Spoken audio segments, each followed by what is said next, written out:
will add different colors in the different part of that. So let's see, make the designs here. I will choose the shapes. Also we will find the different designs to make there. I will use a paint.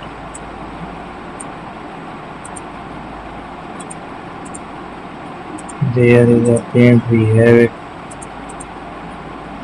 So there we are.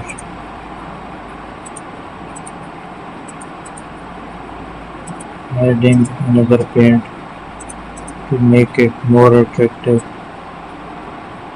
We will use the pattern stone as well.